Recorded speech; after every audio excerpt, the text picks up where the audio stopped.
Olá, pessoal! Hoje a gente vai entrar no segundo tópico do nosso curso, que trata da crítica de Safra e dos seus primeiros desdobramentos. Então, a gente já viu na aula passada a questão dos primórdios da grande empresa e da grande empresa americana. Então, no início do século XX, a gente observa que a integração vertical e horizontal geraram a concentração em uma série de mercados. A partir dessa concentração, a administração central das empresas demandou uma organização em departamentos, contabilidade, controle, pesquisa e desenvolvimento, enfim, uma série de departamentos. E quanto mais oligopolizado estava o mercado, mais hierárquico ele se tornava. E quanto mais hierarquizada a empresa era, melhor os seus instrumentos competitivos. Eles não se limitam apenas ao preço.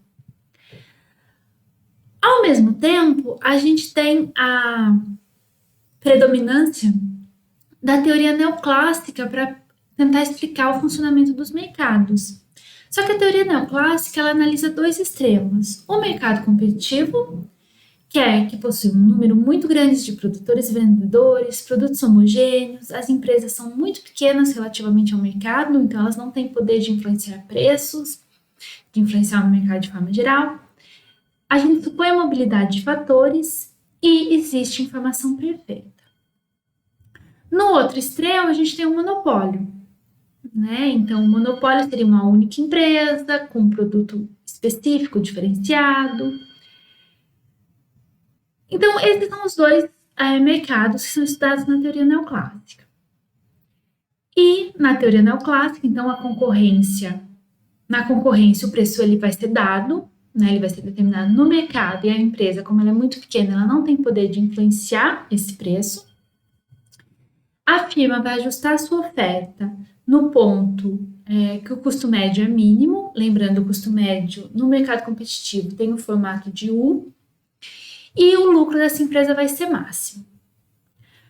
Em decorrência dessas características, então a gente espera que firmas pequenas prevaleçam no mercado.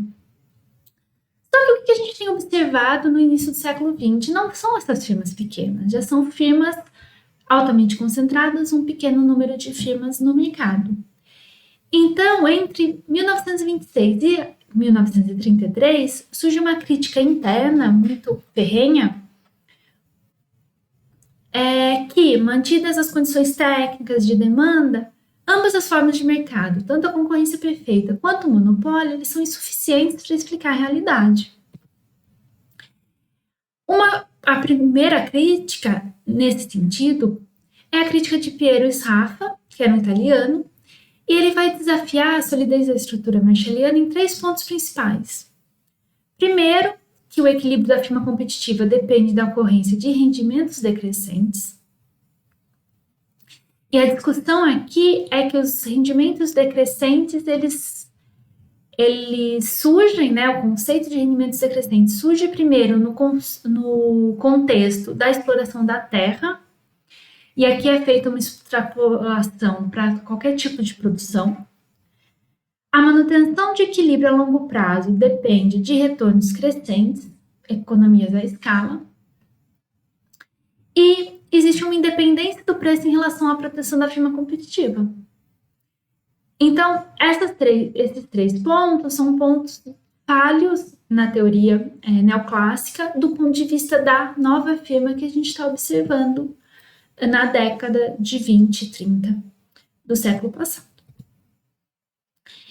E o Sraffa ele tenta inverter esse argumento partindo da experiência, do que é observado. Então, a oferta da firma não vai decorrer, segundo ele, e a experiência, a observação do contexto, da variação nos custos, mas de condições de demanda, uma vez que o preço ele é uma função decrescente do volume de vendas, de modo que existe um mercado para cada firma, uma curva de demanda para cada firma, como no oligopólio.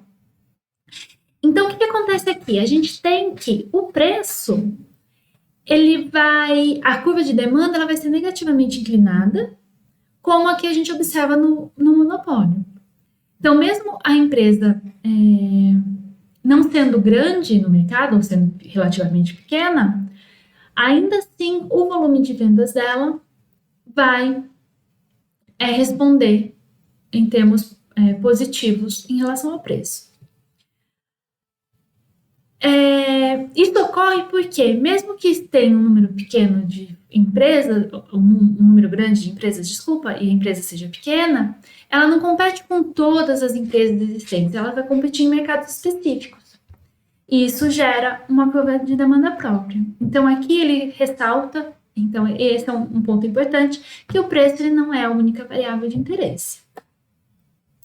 Em termos de conclusões gerais, então ele aponta que deve-se admitir custos de produção constantes como a regra e não como a exceção. É necessária uma melhor aproximação à formação dos preços, então a teoria clássica do valor vai estar baseada nos custos de produção. Aqui a gente pensa em formação de preços em termos de demanda.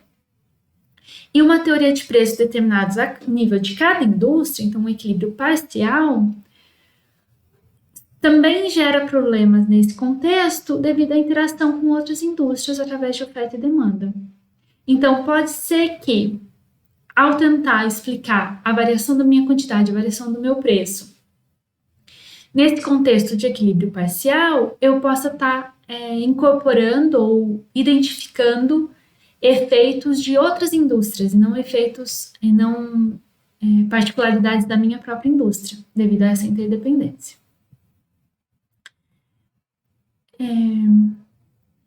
E ressaltando ainda os casos extremos, então concorrência perfeita e monopólio, que são a base da teoria neoclássica, eles não representam as condições reais dos diversos setores.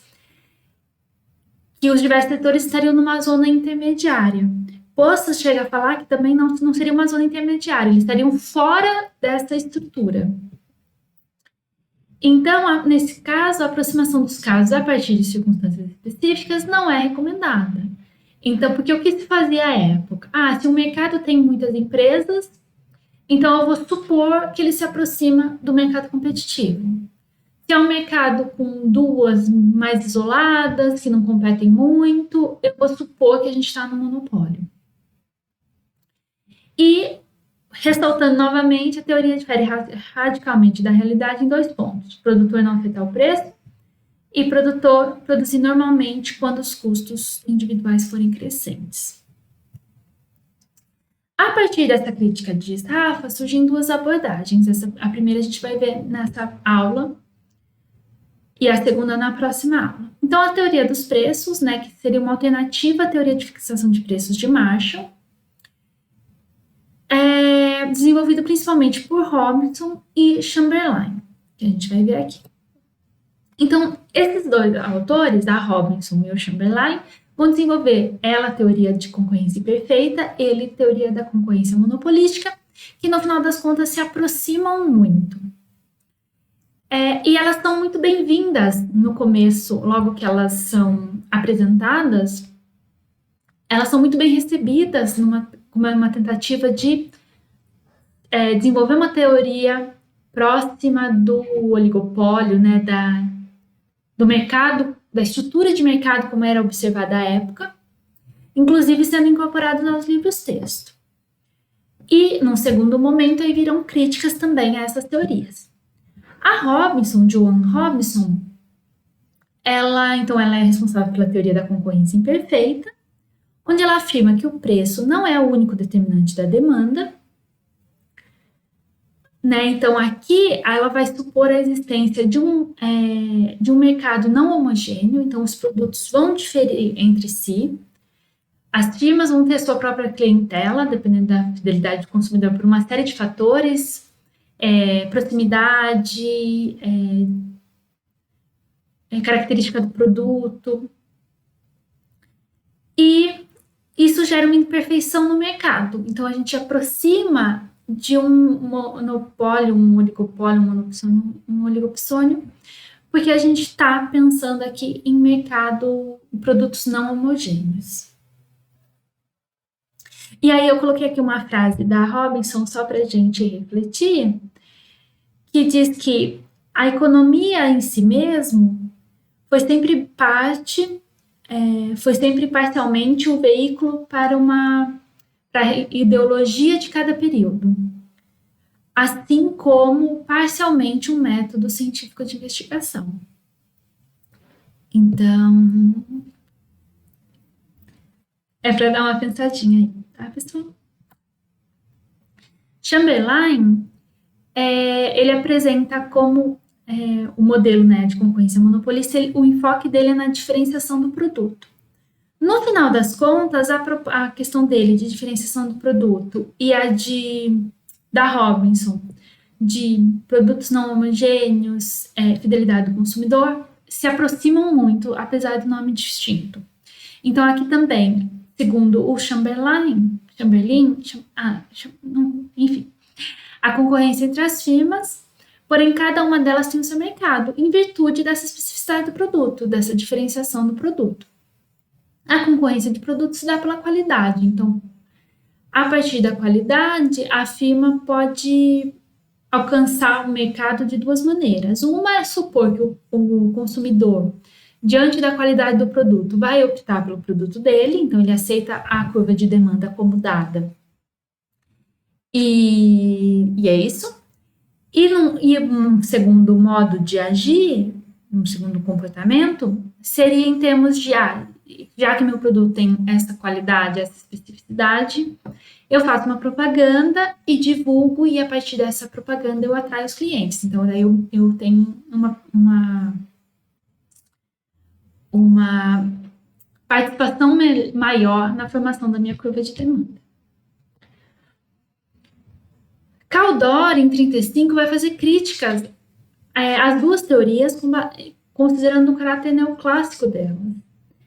Em ambas, o equilíbrio vai depender de uma existência de economia de escala e a questão da distribuição uniforme das preferências do consumidor, né? Todas as empresas vão conseguir mercado para o seu produto.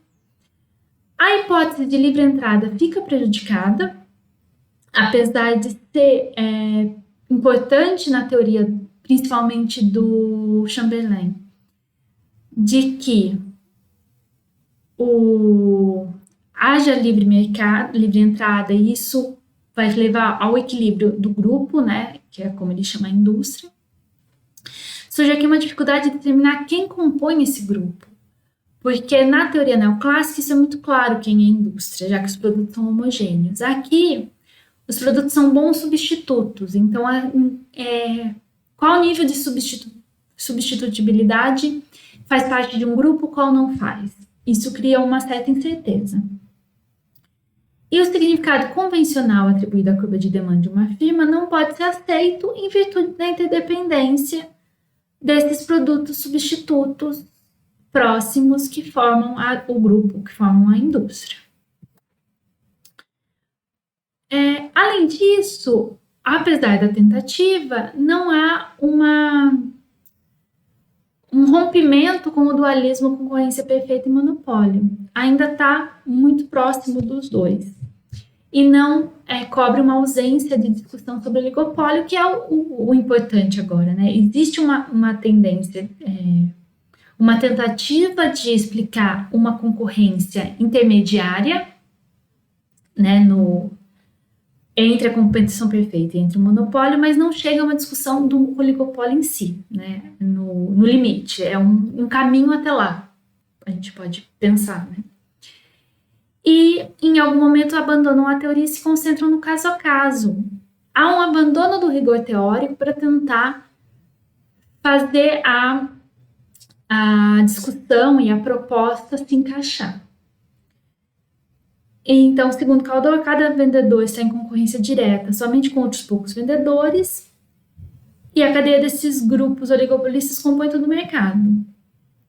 O oligopólio, na realidade, é a condição mais geral. Então, sendo a condição mais geral, a gente deveria conseguir, né, ou a gente precisaria conseguir uma teoria que o explicasse. Ainda criticando a teoria da concorrência monopolista, foi abandonada a hipótese de o preço ser dado E nesse caso, já que o preço não é mais dado, a firma ela precisa conhecer a curva de demanda dela e saber, a partir dessa curva de demanda, como que ela deve, qual o nível de preço, qual o nível de quantidade que ela deve praticar. Mas como saber essa quantidade a cada nível de preço? Num primeiro momento, seria na base do teste, ok? E nessa base do teste, quanto que ela não poderia perder? Além disso, a quantidade do produto ela é imensurável. Como que eu vou atribuir uma variável qualidade do produto na análise? Ok. E o equilíbrio do grupo, ele somente vai ser válido considerando as curvas de custo das firmas sejam idênticas. Mas pensando no mercado não perfeitamente competitivo ou imperfeitamente competitivo, ou em concorrência monopolista, né, usando o termo do Chamberlain, é que as curvas de custos serem idênticas é um pouco improvável, né? As empresas elas vão ter vantagens em termos de custo na sua produção. Além disso, a gente aqui está supondo que não tem barreiras à entrada, então a gente espera um fluxo de entradas de empresa. Um fluxo de entrada vai implicar num fluxo de saída, né, até alcançar o equilíbrio do grupo previsto pelo autor. Mas isso gera uma instabilidade. Então, como que a gente vai chegar no equilíbrio se essa entrada e saída não necessariamente acontece em termos simultâneos ou em quantidades simultâneas, enfim. E dessa maneira, como é instável, o instrumento de análise do mercado fica comprometido. Então, essa espécie de diferença presente na teoria que examinamos, né, do concorrência imperfeita e competição monopolista, entre a aderência à realidade e a inconsistência teórica, faz nascer a dúvida de que no mercado capitalista seja possível a teoria, em consequência de alguma desordem congênita, cuja descoberta tornaria clara a impossibilidade da tentativa de continuar, em sentido construtivo, a crítica de Safra. Então, aqui é um trecho, como Napoleone encerra o capítulo onde discute os autores. Então, ele questiona a possibilidade de a gente construir, a partir da crítica de Safra, um modelo robusto, teoricamente, e com aderência à realidade. De todo modo, a crítica de Safra, a concorrência perfeita e ao equilíbrio neoclássico contribui para tornar mais realista a análise econômica, permite a reflexão, permite a tentar pensar um novo modelo, pensar adequações ao modelo. Embora também contribua para evidenciar a inviabilidade de construção de um novo modelo teórico que explique essa dinâmica de maneira relativamente robusta, então, até esse momento. Ok? Então, aqui são as referências básicas dessa primeira parte. Então, Safra, né, o artigo original das críticas, e Napoleone, principalmente para essa discussão das críticas que surgiram, que acompanharam o Safra. Ok? Por hoje é isso. Até a próxima.